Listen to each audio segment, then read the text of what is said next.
If your nervous system is in a constant state of absolute peace and calm and stillness all the time, I'd actually be more concerned than anything. A lot of people think that nervous system regulation and the biggest sign of it is feeling totally at calm and totally at peace all the time, but that's simply not true. A healthy nervous system, a well-regulated nervous system makes space for all emotions. Hi, my name is Lauren Ludlow. I'm a licensed clinical social worker and a licensed psychotherapist who specializes in somatic therapy and mind-body work. And today I want to clarify what nervous system regulation is and what it isn't. And especially, I want to bust the myth of this idea that a regulated nervous system is one that is totally at calm and at peace all the time. If your vision of your most regulated self is you walking down the beach with a gauzy, flowy outfit on and sipping tea and looking serene and peaceful, I am sorry to burst your bubble, but that is not really what nervous system regulation is. You know what? And I love it for you. I want you to experience peace. I want you to experience calm. But a healthy nervous system, a regulated nervous system, is one that is able to make space for a wide range of emotions. It is one that responds to stress, threat, or challenge with activation.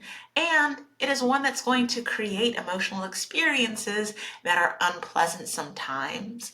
But the difference is that those emotional experiences will not be so overwhelming and we will not be so stuck in them that we cannot live and engage in our day-to-day life and make intentional choices. That's what nervous system regulation is really all about. So I want you to kind of think of your nervous system as being like your brain's communication superhighway with the body. Your brain is sending all sorts of signals to your body at all times and also receiving information from your body. It's getting interpreted by the brain. So it's this like connected highway with signals zooming back and forth all day long. And these signals, they come in the forms of thoughts, sensations, actions, reflexes, and a ton of other things. A healthy nervous system is a flexible one.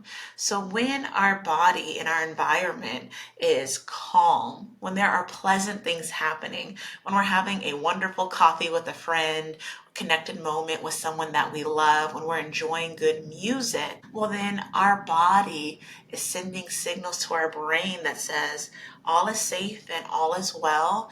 We can experience a sense of well-being. But when there is something distressing or challenging going on, we want our nervous system to be flexible. For example, if you see that you have a grocery cart full of groceries that is rolling from your car out into the middle of the parking lot where it's about to get hit by another car and all your groceries are about to go, all over the place, you want your nervous system to react quickly. And sometimes there are good stressors in life where we want our nervous system to be activated.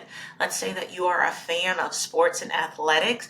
You want to be able to maybe experience a little bit of a jump in adrenaline before you go into a game so that you can perform really well and with a lot of energy. Even if you love a game night in a competitive game of Uno, you want the nervous system to be able to get a little bit heightened in that moment because it's fun. It's fun to have a little bit of adrenaline going, to be yelling and shouting in a friendly way with friends. We don't necessarily want to be completely placid in every single moment, but that becomes more important when we actually are in periods of stress or intensity that are happening because there is threat, there is real danger, or there's a real challenge that we need energy and sustained focus to face. We want our nervous system to be able to get activated in all of those situations. So nervous system,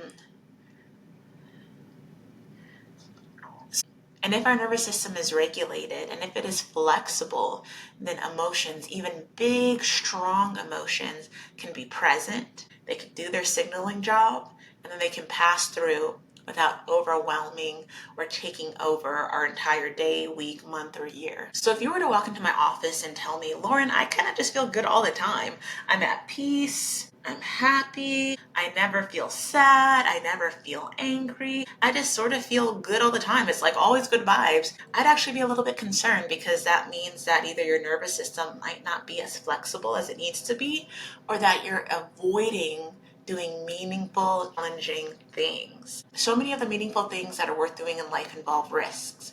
Relationships involve risk. Being engaged in your community involves risk. Trying new things involves risks. Taking your career to the next level, if that's something you're interested in, involves risk. Trying a new creative process or project, it involves risk. And so many of the things that we want to do in life that are going to make our life meaningful and fulfilling, they involve risk. Risk typically is going to involve some level of nervous system activation. And so if you have a flexible nervous system and you're living a meaningful life, you're going to experience unpleasant emotions sometimes. And so the question is, if you're feeling good all the time, are you dissociating or disconnecting?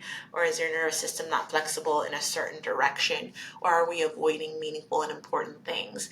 The point of regulation is not to get rid of negative emotions, because those challenging emotions are an important part of life, but to make space for them, to be able to tolerate them. But here is where things get tricky. Our brains are wired first and foremost for protection and survival. They are not first and foremost wired for happiness. Our survival minds are constantly scanning for threats, both real and imagined, and that part of our mind can get overzealous, detecting threat everywhere and in everything. And this is where the brain's negativity bias also kicks in. Not only is our survival mind scanning for threat and danger constantly, but our minds are more inclined to remember, absorb, and hang on to danger and threat than they are to positive, nourishing, nurturing moments. Basically, our nervous system is more likely to move in the direction of, reflect on, embrace, or see as true distress and danger than it is to embrace, move in the direction of, reflect on, and see as true positive, wonderful, and nourishing things. It's more important for our minds to remember which set of berries are poisonous and made us sick than which set of berries taste really delicious and is our favorite flavor. And your survival mind, it is quick, it is powerful, it is strong, it recognizes patterns.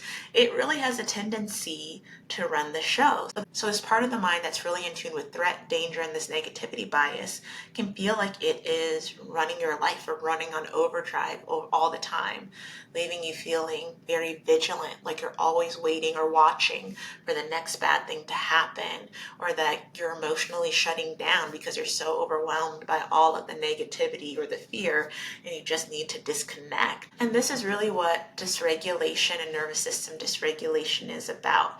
It is the survival mind, it is the protective instincts of the nervous system in hyperdrive, in overdrive, to the point where it's hard to experience anything but fear, anxiety, worry, shutdown, danger, all of these really distressing experiences, and accessing anything else can feel almost impossible. This is an experience I've had many, many times in sessions where a client will come in and they will be ready to tell me what the problems are that are going on in their life, what's so distressing. This happened in their relationship, this happened to them in the past, this is going on at work, and they can tell me about distressing memories and troubling things that have happened to them or are happening to them in the present moment. But then I'll ask a question like, what right now is connecting you with well-being? Where are you finding any pleasure or enjoyment in your life? And it's either crickets, or it might take them 5, 6, or 7, or 8 minutes to really think about that. They'll have to have it processing in the background as we discuss some other things. And you can even try it right now in this moment. If I asked you to recall, if you're open to it, a moment that was embarrassing for you or really challenging for you recently, notice how many moments come to mind and how quickly they come to mind. But if your nervous system is like a lot of nervous systems out there, if I ask you, what's been connecting you with well-being? What's a moment you really enjoyed recently? Either it takes a little bit longer to pull up those moments, or there's fewer moments that you can pull up. And again, this is totally normal and understandable. It is part of the negativity bias and survival instincts of the mind. The reason why nervous system regulation is so powerful is not because it always makes us feel good, but because of the way that it empowers us to be able to have more control over our choices and decisions. It empowers us us to make it the case that the survival mind is not completely and fully running the show, but we're able to take actions that are values aligned. We understand how to soothe ourselves. We understand how to work through and work with dysregulation so that ultimately we're living and making choices that are not based on perceived threats or dangers, but who we want to be and how we want to show up in this world. For example, I've worked with many clients who value connection, they value love, they value harmony, and they want to show up in their relationships in ways that reflect those values. But when a friend who they usually invite places cancels last minute and that friend hasn't invited them anywhere in a long time, well, then that threat, that danger, that survival mind can cause them to respond defensively, to say, I don't want to be friends with that person anymore. Maybe they even tell them off by text message. Maybe they say, well, it seems like you don't even want to interact with me, so this friendship is over. That survival mind kicks in, that dysregulation kicks in, and we are not living or acting in alignment with our values. But if we understand nervous system regulation, we can get that message from a friend that says, hey, I've got to cancel last minute, I'm sorry. And we can notice what's going on in the body. We can notice that there's some energy building up that feels like I absolutely want to go off on this person. We can feel those feelings building. We can name them as anger, and I'm feeling sad about what's going on with my friend. And then we know how to process those emotions another way through some somatic practices and through other ways of making space for those emotions so that afterwards we can really think to ourselves, okay, how do I want to handle this situation? Do I really want to express to this friend really clearly and really frankly how I'm feeling about this last minute cancellation and some of the concerns I have about the friendship? Or is it something that I'm actually okay with, right? They're usually pretty dependable and reliable. And so I just want to move forward with harmony and say, okay, see you next time. Right, and allow them to extend an invitation, right? Or do I want to do something in between? But we can make that values aligned decision instead of reacting from that survival place. So how do we even get there?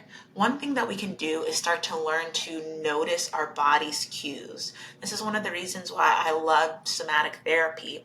It's really about learning what sensations are going on in the body. How can we detect them? How can we reconnect with the body enough to know how to do that? And then learn to interpret what sensations in the body are trying to say to us and signal to us. You can use practices that you know to be helpful for you. Maybe for you that's getting out in nature or engaging in breath work or co-regulation with another person. Knowing what works for your nervous system is so important. When we are regulated, we can allow those emotions to rise without judgment and instead approach them with curiosity, asking things like, what am I feeling right now? Where do I think that this feeling is coming from? What is this feeling trying to signal to me? And sometimes even being able to notice when an emotion is just an emotion. Sometimes it's something that's coming and going, and we can just recognize it, name it, and let it pass through. Another way that we can do this is by practicing self-compassion on a regular basis, approaching ourselves with non-judgmental curiosity, remembering that we are in connection with all living beings when we're going through moments of pain, choosing into mindfulness, really being aware of what's going on in the present moment as opposed to getting wrapped up in our thoughts, and being intentional about how we treat ourselves in these moments. It is not about being perfect. It is about building our capacity, making more space within ourselves to be able to hold big emotions, allow them to be, allow them to pass through. And we can do that slowly over time and increase our ability to stay connected with our values and intentional decision making, even when those emotions show up. So essentially, regulation doesn't mean that you feel less or even that you feel a constant state of peace or happiness. It's really about empowering you to be able to feel more and to feel more deeply and to be able to do those things without getting completely swallowed up or overwhelmed. It means having the space and capacity within you to make space for all of your emotions while still making very intentional choices that are aligned with your values. Thanks for hanging in here. If you want to learn more about your nervous system, I've included some helpful links below. Also, make sure to subscribe for more information when it comes to befriending your nervous system. Thank you.